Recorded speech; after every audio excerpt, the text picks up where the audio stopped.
Assalamualaikum, anda sedang menonton Sekilas Fakta 13 Ogos 2021 bersama dengan saya Nusya Mama Amin.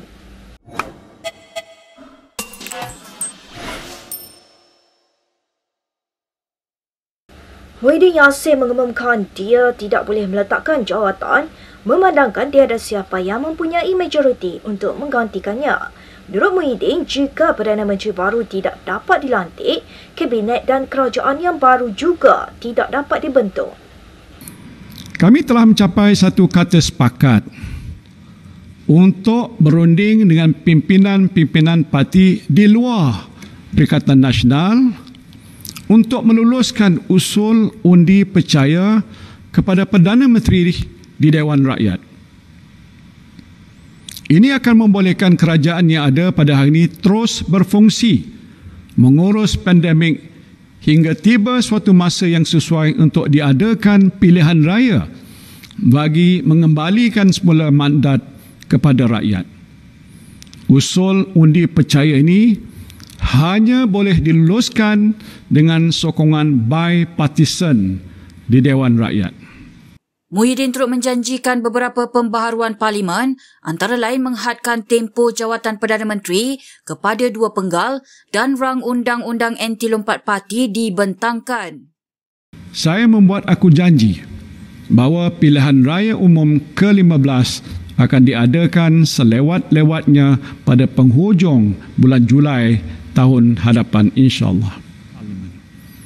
Pada masa yang sama, saya juga seperti anda semua mempunyai tanggungjawab untuk tidak membiarkan kumpulan kleptokrat memerintah jika kemelot politik ini tidak diselesaikan segera. Berita yang seterusnya.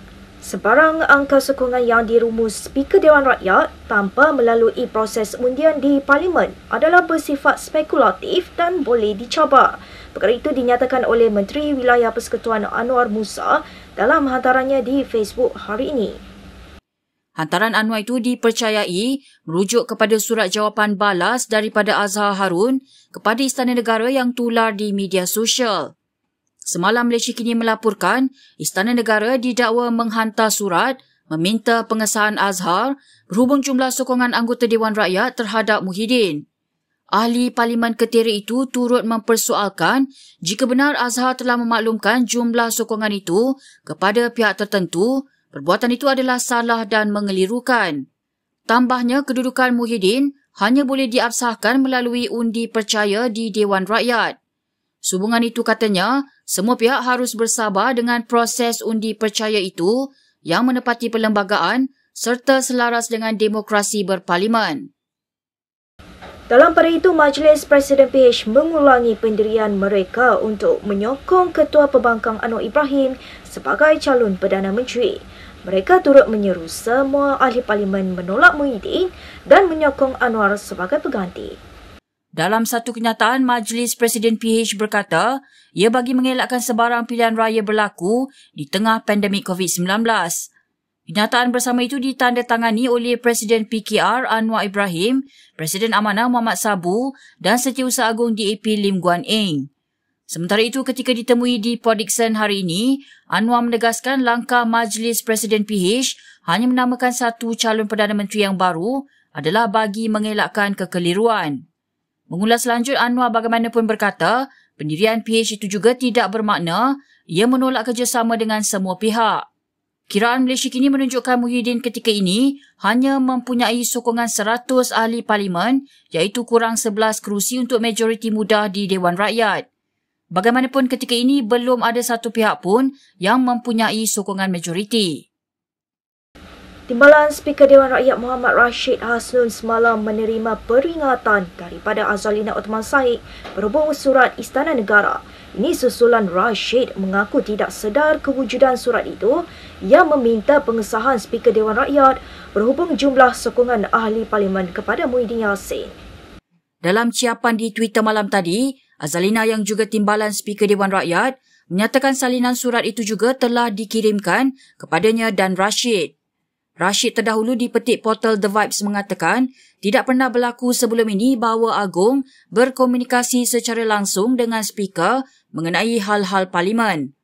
Bagaimanapun Azalina menafikan dakwaan Rashid itu dengan berkata dirinya, Rashid dan Azhar telah menghadap agung pada 29 Jun.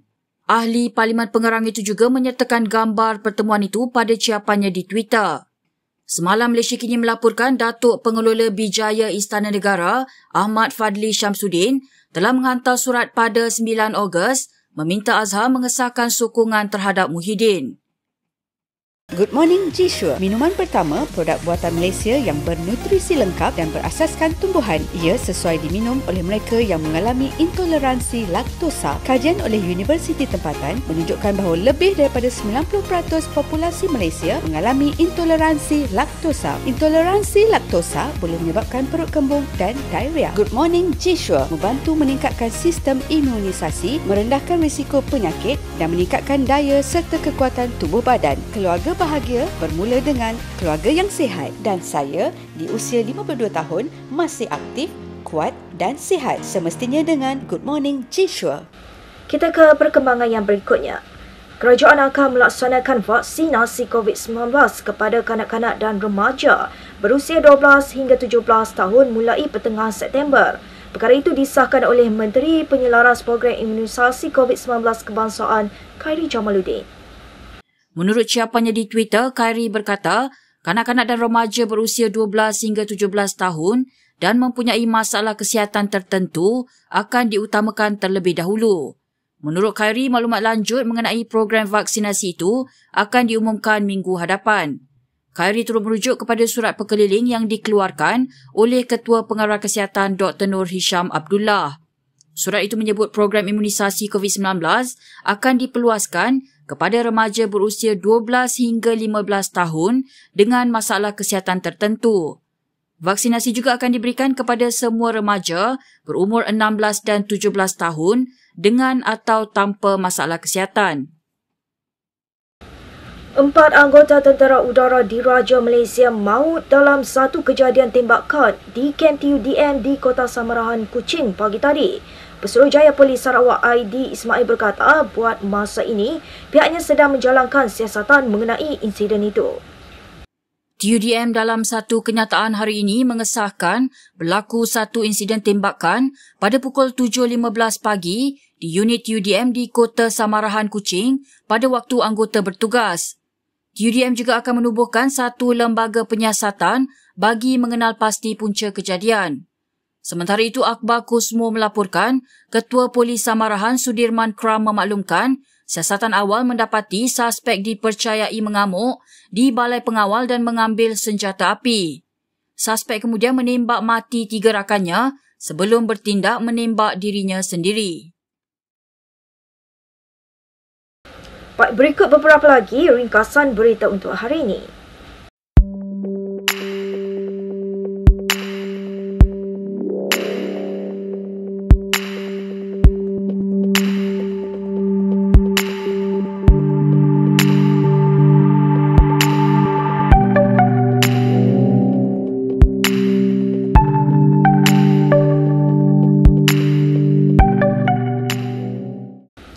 Sekian sahaja daripada saya, Nesha Mama Amin untuk sekilas fakta. Untuk lebih banyak berita, anda boleh melayari kinitv.com. Anda juga boleh mengikuti kami di Instagram, Twitter, YouTube dan Facebook. Salam hormat dan jumpa lagi.